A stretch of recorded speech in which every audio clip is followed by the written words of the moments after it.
नमस्कार शेतकरी मित्रांनो, शेतकऱ्यांची शेतीशाळा प्राकृतिक आधुनिक कृषी शोध प्रशिक्षण चिकित्सालय रामपुरी बुद्रुकमध्ये आपले सहर्ष स्वागत आहे।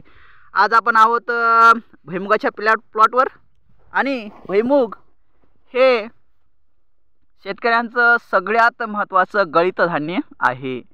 मित्रांनो, भुईमुगाला काय म्हणतात माहिती आहे ना? भुईमुगाला काय म्हणतात? काय म्हणतात? सांगा कमेंटमध्ये मला, का मी सांगू? भुईमुगाला म्हणतात मित्रांनो गरिबाचे काय?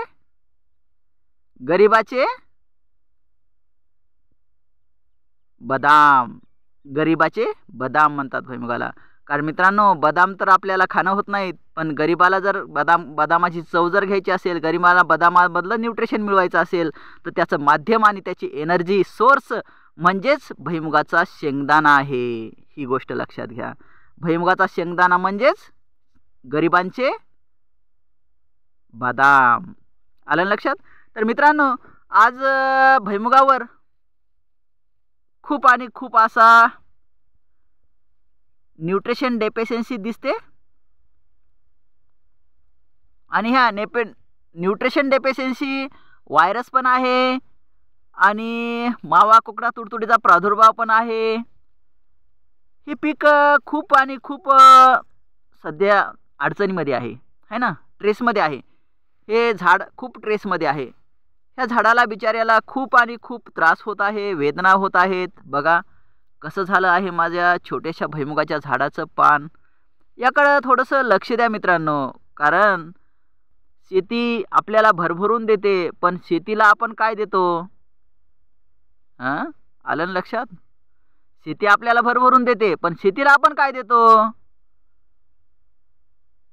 दवाखान्यातला एखादा इंजेक्शन, सलाईन, गोळ्या, औषध, का कृषी केंद्रावरला जहरीचा डब्बा? काय देतो? काय पाहिजे बरं ह्या झाडाला? काय पाहिजे? आलं लक्षात तुमच्या? काय सांगते जमीन तुमची? काय सांगते झाड तुमचं? काय सांगतं? केला अभ्यास? खरं शास्त्रज्ञ कोण आहे माहिती तुम्हाला? खरा शास्त्रज्ञ आहे मित्रांनो शेतकरी। आणि शेतकरी आज आपल्या धानासोबत बोलत नाहीये। शेतकरी आपल्या पिकाच्या शेजारी असं मी जसं मांडी घालून बसलोय आज तसं बसत नाहीये। का बरं? असं काय केलं तुमच्या धानानं की तुम्ही त्याच्यासोबत गप्पा मारत नाहीये, बोलत नाहीये? बोलायला पाहिजे ना, कारण तो तुम्हाला भरभरून देतो। तुमची आई आहे ना, आई तुम्हाला भरभरून देते, मग त्या आईसोबत तुम्हाला गप्पा मारायला नको? जोपर्यंत तुम्ही मित्रांनो आपल्या आईसोबत, आपल्या धानासोबत कनेक्ट होत नाहीत ना, तोपर्यंत भरघोस आणि दर्जेदार उत्पादन तुमच्या जमिनीमध्ये तुम्हाला मिळणारच नाही। कारण मित्रांनो, शेती ही करण्याची गोष्ट नाहीये, शेती ही समजून घेण्याची गोष्ट आहे। हे अगोदर लक्षात घ्या।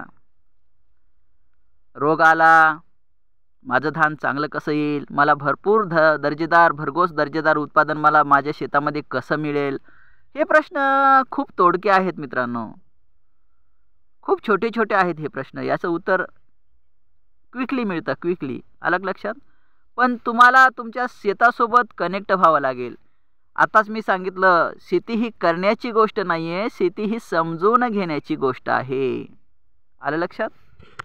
शेती ही करण्याची गोष्ट नाहीये, शेती ही समजून घेण्याची गोष्ट आहे।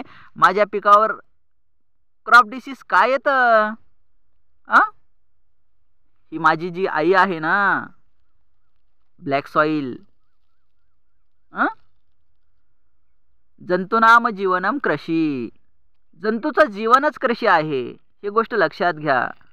आपले पहिले शास्त्रज्ञ परशुरामांनी काय सांगितलं? पाराशर सरिता त्यांचं जे पुस्तक आहे त्याच्यामध्ये पहिली ओवी आहे, जीवो जीवस्य जीवनम जंतूनाम जीवनम कृषी। जंतूचं जीवनच कृषी आहे मित्रांनो।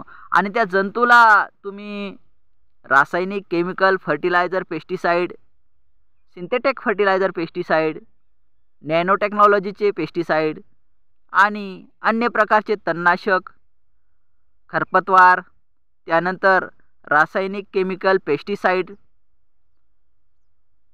जे तुम्ही वापरलं त्यामुळे याच्यातले जीवाणू म्हणजे जंतू आपले संपलेले आहेत.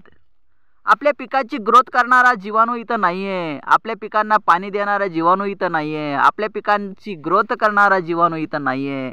कारण याला सहाय्य कोण करतं माहिती आहे तुम्हाला मित्रांनो? आपण तर पिकासोबत बोलू शकत नाही आहे ना, पण या पिकासोबत बोलतात माझे जीवाणू, माझे बॅक्टेरिया, ह्या सॉईलमध्ये असणारे जीवाणू, जंतूनाम जीवनम कृषी, ते एकमेकाशी संवाद साधतात. हे पीक म्हणतं, अरे बाबा मला फॉस्फरसची कमतरता आहे रे, मला फॉस्फरस पाहिजे. त्यावेळेस PSB फॉस्फरस सोलेबल बॅक्टेरिया इथं येतो आणि ह्या पिकांना फॉस्फरस देतो. ज्यावेळेस याला नत्र हवं असतं त्यावेळेस हे पीक बोलतं त्या बॅक्टेरियाला, अरे ॲझोटोबॅक्टर, अरे रायझोबियम, अरे ॲसोटोबॅक्टर कुठं गेला रे, मला व्हेजिटेरियन गोरची अवस्था आहे माझी आता आणि मला नत्र आणून द्या रे. मी तुम्हाला एक मिठी गोळी देईल. मी तुम्हाला काय देईल?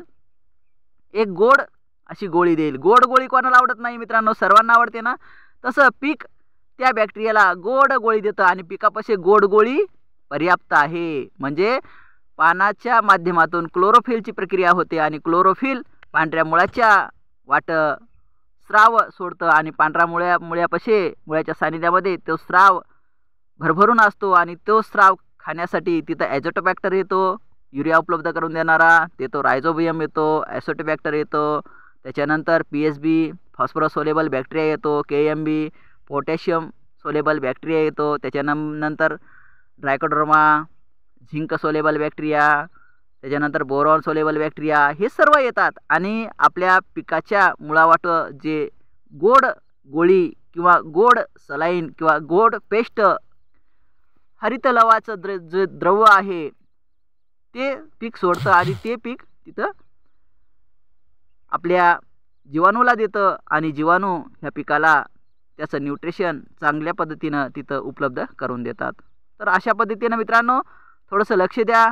आपल्या पिकाला काय पाहिजे संवाद साधा आणि संवाद साधण्याची वेळ आहे सकाळी आणि संध्याकाळी. सकाळी प्रातःकाळ आधी, संध्याकाळी सायंकाळ. थँक्यू मित्रांनो, धन्यवाद.